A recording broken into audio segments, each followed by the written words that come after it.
Your attitude will change your life. Now, Viktor Frankl wrote a powerful book called Man's Search for Meaning. He was 3 years in a Nazi concentration camp and experienced the worst you can imagine. Despite all of that, he found a way to thrive by following certain principles. You see, if you are ambitious and you want to master yourself in order to create the life that you want, this video is for you. I am going to share the principles that I've applied from this book that helped me battle-proof my mind and step into the path of creating my ideal future. Principle number 1, freedom of attitude. No matter what happens, we always have the freedom to choose our attitude. I remember starting as a young man in the military in the cold Swiss Alps. The first few weeks were the hardest. I was not used to getting yelled at. It was like a cultural shock. They disciplined us throughout the days with protocols and rules, and we had to remember all of that stuff.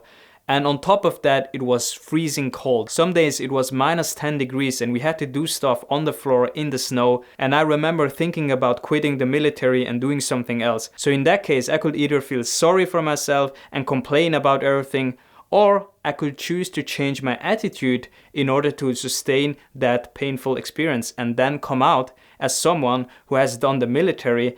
As Viktor Frankl said, if we can't control a situation at hand, we are forced to change. So in that time, I could not influence the leaders to soften up a bit or let us a bit more free time. So I took a different approach and changed internally how I relate to the situation. And just by doing this internal shift, the pain was easier to endure and I was actually enjoying it after the first 6 weeks. So the lesson that I got from this is your attitude shapes your experience. And if you want to change your life, change your attitude. I know this sounds simple, but the most profound insights, in my opinion, are quite simple but hard to implement. Principle number 2, have an ideal future ahead. In the book, Viktor Frankl shared some of his observations about his colleagues in the Nazi concentration camp. He will see that those who gave up on life and had no hope and no ideal future, they will be more prone to illnesses and die earlier. But a few prisoners, despite all the pain and all those horrible experiences, were still going. They had something that other people didn't have then. And when Frankl interacted with them, he noticed they had a future. Even despite all of those circumstances, they still had this dream to going back home, seeing their family. Some even thought about their future careers and how much money they will make and all of that stuff. And as Nietzsche said, he who has a why to live for can bear almost any how. When I read this, it became clear to me the importance of having goals. Principle number 3, find meaning in your work. When I was working in corporate, I didn't like my job at all. I thought I was a misfit. I always wanted to do something on my own and live life on my own terms.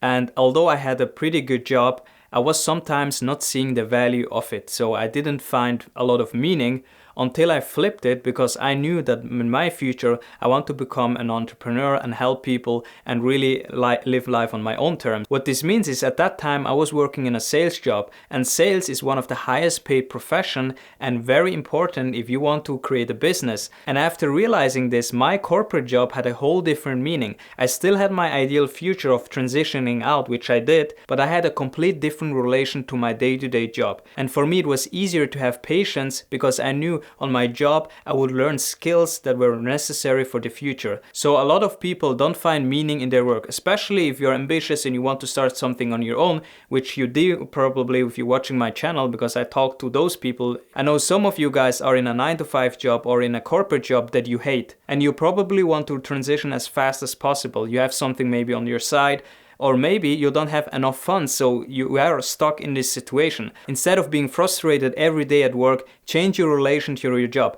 If your job has some kind of skills that you can use in your entrepreneurial endeavors, then stick with it, or change your jobs. There is no harm in having a 9-to-5 in order to use it as a stepping stone. But if your job is not actually developing the skills that you need, change the job, stick with it, and then transition out on the side. Because if you can't find any meaning in your work, you'll be miserable. It's as simple as that. You have to change your relation or change your situation. Now, the 4th lesson that I got out of the book is stop being soft. When reading the book and the stories, it became apparent to me that I was quite spoiled in my life. I believe if you're healthy, if you're living in a good country, you have a good job, and you can actually actualize yourself, if you remember the Maslow pyramid of hierarchies, like self-actualization is the top. If you have like your basic needs satisfied, and then you have relationships and social life, and then on the top of the pyramid is self-actualization. And for most of us, we are striving to that end goal. So what I realized is sometimes I complain too much about things that are not trivial. There are people in poverty, and as an immigrant, some of my family members